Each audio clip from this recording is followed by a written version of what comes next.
Have you ever seen the movie Avatar, where the main character is paralyzed and on a wheelchair who remotely controls and brings life to a thing that looks exactly similar to the native people on the planet? And they cannot distinguish the difference between their own or a copy. Well, these are the possibilities of brain-computer interfaces. So, what is a brain-computer interface? As obvious as it sounds, it is just a communication interface between a brain and a device or a computer. So how does it work? Our brain is filled with neurons. These neurons are connected to each other by synapses and communicate with each other by neurotransmitters. They generate electrical signals or electric fields, also known as action potentials, that move through the axon and dendrites to connect to other neurons. This is also called as neurons firing. So all your senses, what you feel, touch, hear, see, are just a bunch of electrical signals, which basically means we are all wired different. The electrical signals in the brain are captured using electrodes. Now these electrodes can be placed inside the brain invasively or on the surface of the scalp non-invasively. The most common example in non-invasive BCI is the EEG. It stands for electroencephalogram. It is measured by skull caps or EEG caps that have strategically placed electrodes on the head to measure the electrical signals. However, these signals can only be detected when neurons fire in sync. The signals are digitized and amplified and then analyzed based on its frequency. The problem with EEG is that you do not know where the signal is originating from, so it has poor spatial resolution. But the applications of EEG are endless. You can control someone else's arm, control a drone to spy on someone, control other objects like toy cars. Sounds fun, right? Another possibility in the future is to control another robot, so that you can have someone to dance with.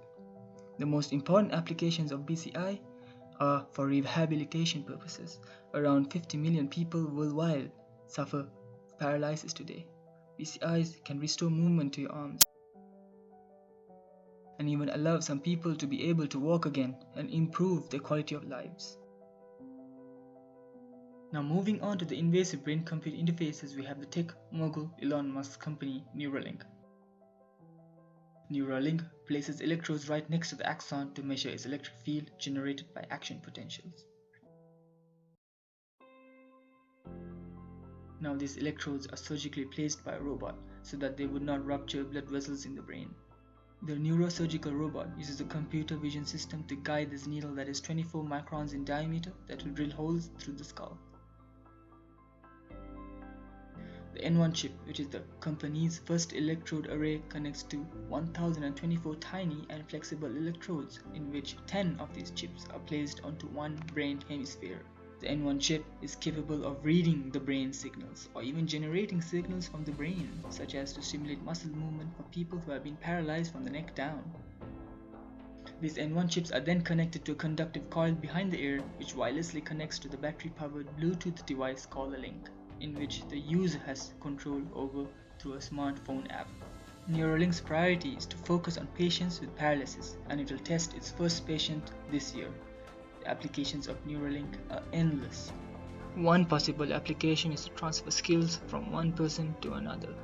For example, if you know how to play a guitar, then you can transfer your skills to others who have never played it before. One possible application is brain-to-brain communication, communicating from one brain to another without any verbal communication. This could be useful if you wander into a foreign country and you do not know how to communicate and speak their language, or if you want to explain a concept that may be hard for others to grasp.